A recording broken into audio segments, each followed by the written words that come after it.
2011 GSO 4546, as well as death or injury to a child in utero, 2011 GSO 4547. Now, the recommendation from the state is a 25-year sentence on the manslaughter charge and 15 consecutive on the death in utero charge. All right, do you want to plead guilty to voluntary manslaughter and to death of a child in utero? Yes, sir. And are you guilty of those two charges? Yes, sir. On January 18th of 2011, 23-year-old Casey Roberson failed to pick up her two young children from daycare, which was obviously highly unusual. The school called her stepfather, Stephen Tripp, and had him do a well-being check. When Mr. Tripp arrived at the victim's apartment, 7A Hanover Ridge, which is in the city limits of Anderson, through the cracked front door, he could see Miss Roberson. Her head was covered in blood, and she was naked from the waist down. 911 was dispatched, and she was pronounced dead at the scene, Your Honor. The defendant, who was the father of the victim's children, had not been seen since he left the apartment in the victim's car at 2 p.m., which was the estimated time of her death. Her death was a homicide caused by asphyxia due to a foreign body obstruction and manual strangulation. She had contusions to the right side of her face, lips, left chin, and left forehead. Dr. Woodard retrieved a small round plastic container from deep within her throat. Ms. Roberson was 16 to 18 weeks pregnant at the time of her murder, which was also evidenced at her autopsy. He turned himself in at the Livonia Police Department around the next day. He eventually gave two detailed statements. Got into an altercation. He pinned her down on the bed and just, according to his statement, started assaulting her over and over again in the head and face area. He claims to have blacked out during a portion of this, Your Honor. He claims to have tried to kill himself shortly after this in their apartment, but nonetheless, he ultimately says that he left the apartment and he knew that she was dying. He has a 2000 DUI. He's a 2004 statutory rape, which I believe involves the victim in this case, Your Honor. They began a relationship when she was 14. He went to jail for a brief amount of time. As a result of that relationship, she maintained contact with him through the jail, and then they started up shortly thereafter he was getting out of jail. The mother in this case is not happy with the state's recommendation. She obviously, and rightfully so, wants a life sentence in this case, and I certainly don't blame her. You, as the judge, know the reason we typically enter into negotiations, because I can guarantee a plea, and a trial I cannot. You understand that there is a recommendation here of 25 years and 15 consecutive. I don't have to go along with that. You understand that? Yes, sir. And in fact, I can sentence you up to 30 years on voluntary manslaughter and 30 years on the death in utero for a total of 60 years. Yes, sir. And I'm not bound by the recommendation. You understand that? Yes, sir. And you accept that? You admit to those facts? You admit to everything she told you? No, sir. No, What do you admit to? I admit that as far as me smacking her, yes, I did. And I did strangle her, yes, sir, I did do that. But as far as I don't agree with you sitting there saying that there was blood all over her, I don't believe that because I didn't hit her in the head with anything that was blunt trauma. I didn't hit her with anything. They said that she had blood all over her. It's not true. Okay, but you admit that you strangled her until she was dead. Yes, sir. And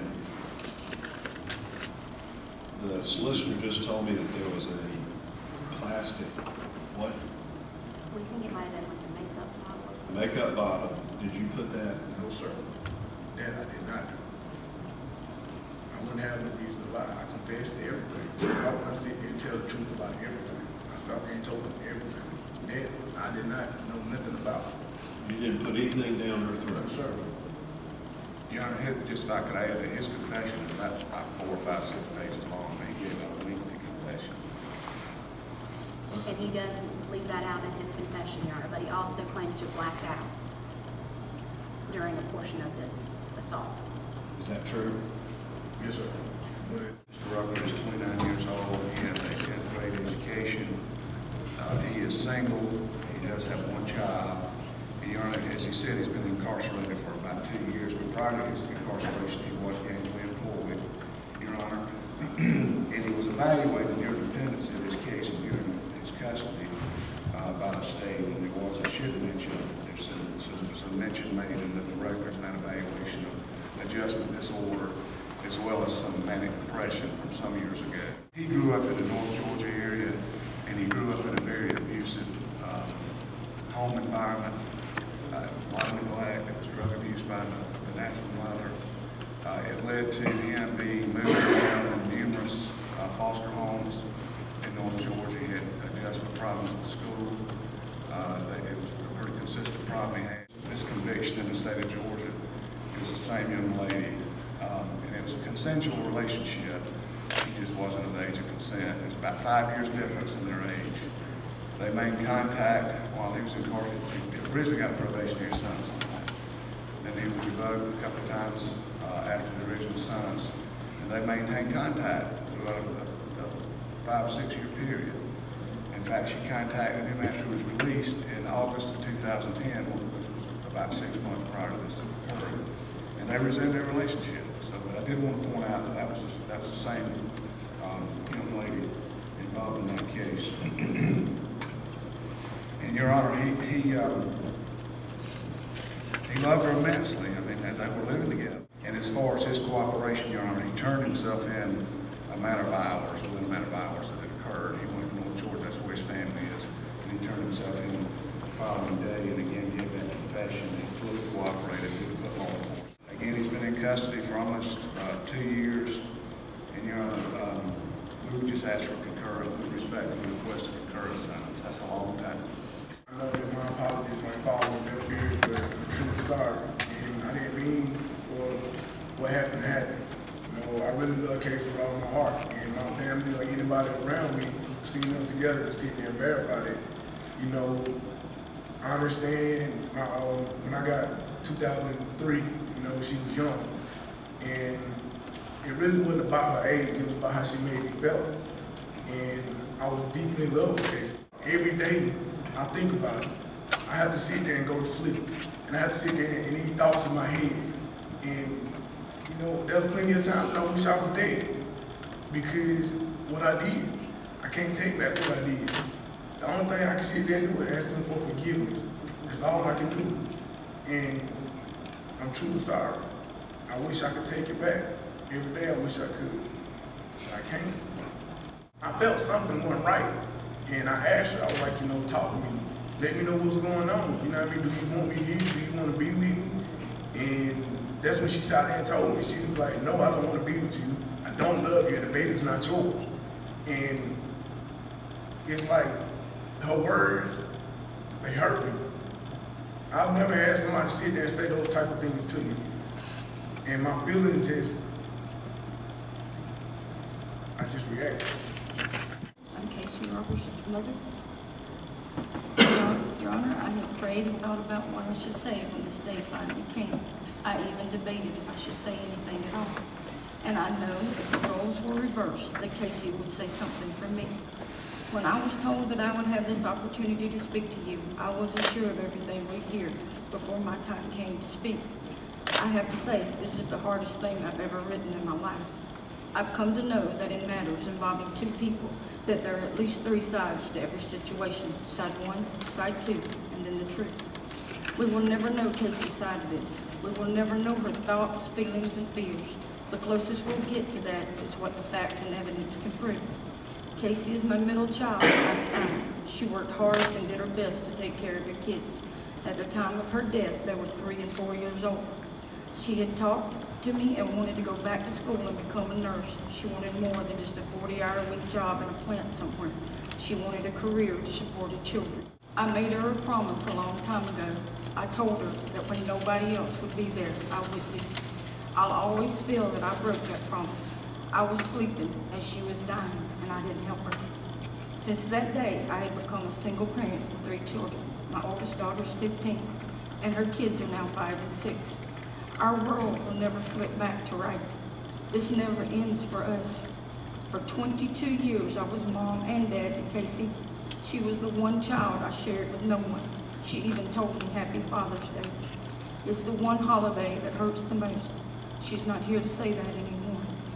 She won't be there to see her kids start school, go to prom, graduate, college, and when they get married and start their own families.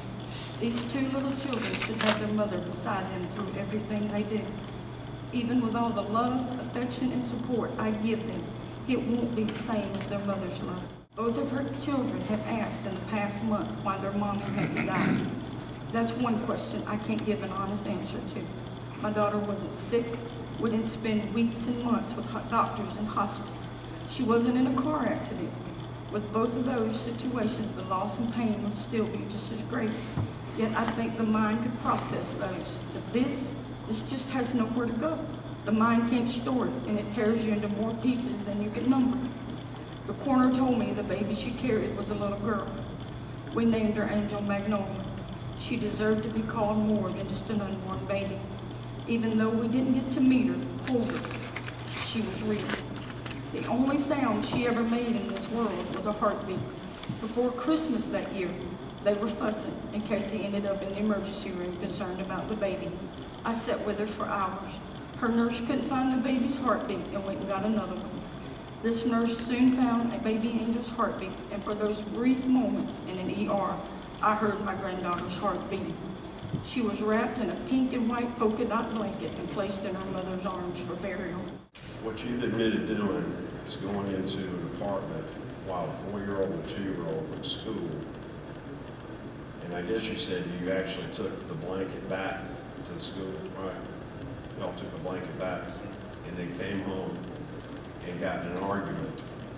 And you strangled the woman that you loved and went to jail for it until she died. On voluntary manslaughter, the sentence was 30 years. And on the death to a child in utero, which